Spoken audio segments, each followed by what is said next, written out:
ప్రశాంత్ నీళ్లపై ఎన్టీఆర్ అభిమానులు చాలా కోపంగా ఉన్నారు. అవును, మే 20న ఎన్టీఆర్ బర్త్డే సందర్భంగా వార్ 2 నుండి తారక్కి మంచి సర్ప్రైజ్ ఉండబోతుందని రితిక్ రోషన్ స్వయంగా ట్వీట్ చేయడంతో వార్ 2 నుండి గ్లింప్స్ వస్తుందని ఎన్టీఆర్ అభిమానులు ఆనందంలో మునిగిపోయారు. అలాగే ఎన్టీఆర్ ప్రశాంత్ నీళ్ళ డ్రాగన్ నుంచి కూడా మంచి అప్డేట్ ఉండబోతుందని అభిమానులు ఆశిస్తే ఆ చిత్ర నిర్మాతలైన మైత్రి మూవీ మేకర్స్ ఇది వార్ 2 టైం, మన మారణ హోమాన్ని మొదలుపెట్టే ముందు వార్ 2ని సెలబ్రేట్ చేసుకుందాం, మన మాస్ మిస్సైల్ని సరైన టైంలో లాంచ్ చేద్దాం, ఈ పుట్టినరోజును వార్ 2తో సెలబ్రేట్ చేసుకోండి అని ట్వీట్ చేయడం అభిమానులను నిరుత్సాహానికి గురి చేసింది.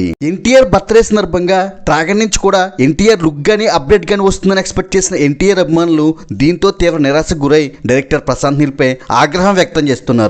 వార్ 2తో పాటు డ్రాగన్ అప్డేట్ కూడా ఇస్తే ఈ బర్త్డే రచ్చ మరింత డబుల్ అయ్యేది కదా అని వాపోతున్నారు ఎన్టీఆర్ అభిమానులు. ఇప్పటికే రిలీజ్ అయిన యమదొంగ హడావుడితో పాటు వార్ 2 గ్లింప్స్తో ఈ పుట్టినరోజుని ఘనంగా జరుపుకోబోతున్నారు ఎన్టీఆర్ అభిమానులు. Share and subscribe cine master.